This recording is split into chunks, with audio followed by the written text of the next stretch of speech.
Hey there folks, I'm Joshua Orro, the Mustang Prince, and welcome to Mustang Prince Orro Reports. On April 15, 1912, a famous ship that was sailing from Liverpool, England to New York City sank to the bottom of the Atlantic Ocean after an iceberg collision. That ship was the RMS Titanic.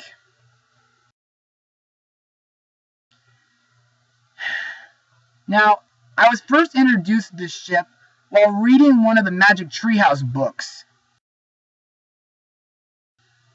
And over the years, I've learned that there have been many different films about the Titanic. For example, there was the 1953 Titanic film, The Unsinkable Molly Brown from 1964, Raise the Titanic from 1980, Ghosts of the Abyss from 2003, and let's not forget those 3 horrendous animated Titanic films that came from my father's home country, Italy. However, for today's blog, I'll be looking into a Titanic film not only from my childhood, but it's one that fans consider the most famous out of any Titanic film ever made. Released on December 19th, 1997, the movie is Titanic. Now let's get started. After winning a trip on the Titanic during a dockside card game, Jack Dawson spots the society girl Rose DeWitt Decatur, who is on her way to Philadelphia to marry her rich snob fiancé, Caledon Hockley. Rose feels helplessly trapped by her situation and makes her way to the deck and thinks of suicide, until she is rescued by Jack. Cal is therefore obliged to invite Jack to dine at their first-class table, where he suffers through the slights of his snobbish hosts.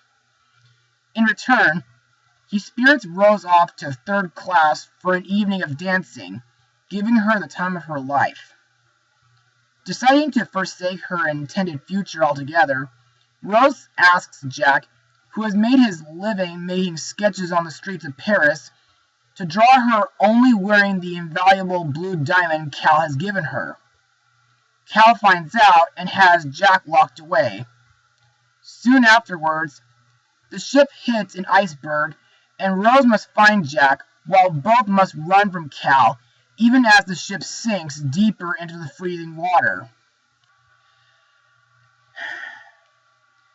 So, what are my thoughts on this movie? Well, I thought this was a very emotional film. But, before I get ahead of myself, let's move on to Mustang notes. James Cameron's inspiration for the movie came from his fascination with shipwrecks. He felt that a love story, interspersed with the human loss, would be essential to convey the emotional impact of the disaster.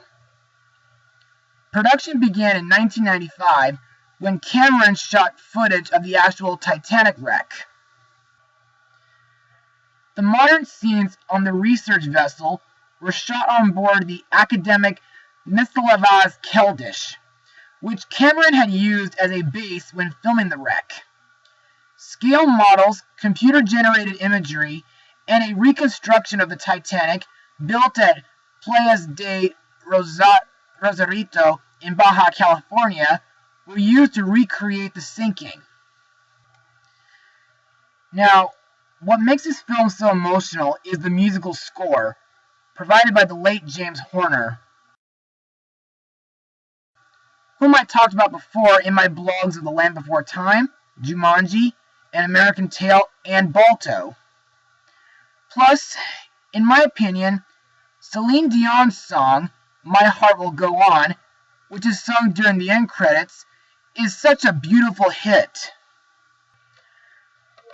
Also, there are some scenes in this movie that I do like the dance party that Jack takes Rose to after dinner, and the sunset romance scene on deck.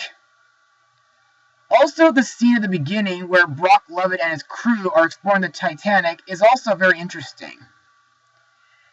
However, There are some things I nitpick about, like how second or third class people are treated by first class folks. There's even some smoking and nudity in this film, too. But the most intense part of this film is when everyone, including the main characters, are trying to survive while the Titanic is sinking. Anyway, now that we're done with Mustang notes, let's talk about the characters and their actors.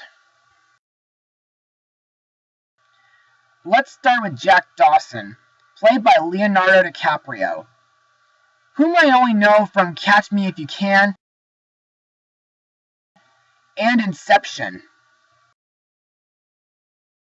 Now, Jack is portrayed as a poor orphan from Chippewa Falls, Wisconsin.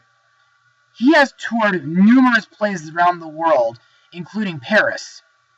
He wins 2 tickets onto the Titanic in a poker game and travels as a third-class passenger with his friend Fabrizio. He is attracted to Rose at first sight and meets her when she contemplates throwing herself off the stern of the ship. Her fiancé's reward is an invitation to dine with them the next evening, which enables Jack to mix with the first-class passengers for the night. Now, to me, Jack is a very relatable character, and he makes a great artist, too. Our main character, Rose DeWitt-Decatur, is played by Kate Winslet, whom prior to this movie acted in A Kid in King Arthur's Court. Rose is a 17-year-old girl, originally from Philadelphia, who is forced into engagement to 30-year-old Caledon Hockley, so that she and her money-grubbing mother, Ruth, can maintain their high-class status after her father's death had left the family debt-ridden. Rose boards the Titanic with Cal and Ruth as a first-class passenger and meets Jack. Winslet described her character to have a lot to give, and she's got a very open heart. And she wants to explore and adventure the world, but she feels that's not going to happen anytime soon. Next is Rose Dawson Calvert, our narrator, played by Gloria Stewart. As an old woman, Rose narrates the film in a modern-day framing device. The 100-year-old Rose gives her granddaughter Lizzie, Brock Lovett and his crew information regarding the heart of the ocean after he discovers a new drawing of her in the wreck. She tells the story of her time aboard the ship, mentioning Jack for the first time since the sinking. At age 87, Gloria Stewart had to wear makeup in order to look older for the role. But sadly, Gloria died on September 26, 2010, 6 days after my 20th birthday, at age 100, approximately the same age Elder Rose was in the film. Next is our villain, Caledon Hockley, played by Billy Zane, who voiced John Rolfe in Pocahontas 2 and Ansem in the first Kingdom Hearts game. Cal is Rose's 30-year-old fiancé. He is arrogant and snobbish, and the heir to a Pittsburgh steel fortune. He becomes increasingly embarrassed and jealous and cruel around Rose's relation with Jack. The worst thing he does is frame Jack by sneaking the heart of the ocean into his coat pocket, and later tries to shoot Jack and Rose. Spicer Lovejoy is played by David Warner, whom I know from the first Tron movie, and he narrated Pooh's Grand Adventure. Lovejoy is Cal's English valet and bodyguard, who keeps an eye on Rose and is suspicious about the circumstances surrounding Jack's rescue of her. He dies when the Titanic splits in half, causing him to fall into a massive opening. Next is my favorite character, Margaret Molly Brown, played by Kathy Bates, who got to act in Charlotte's Web, Around the World in 80 Days, Annie 1999, and Misery. Brown is looked down upon by other first-class women, including Ruth, as vulgar and new money. She is friendly to Jack and lends him a tuxedo when he is invited to dinner in the first-class dining saloon.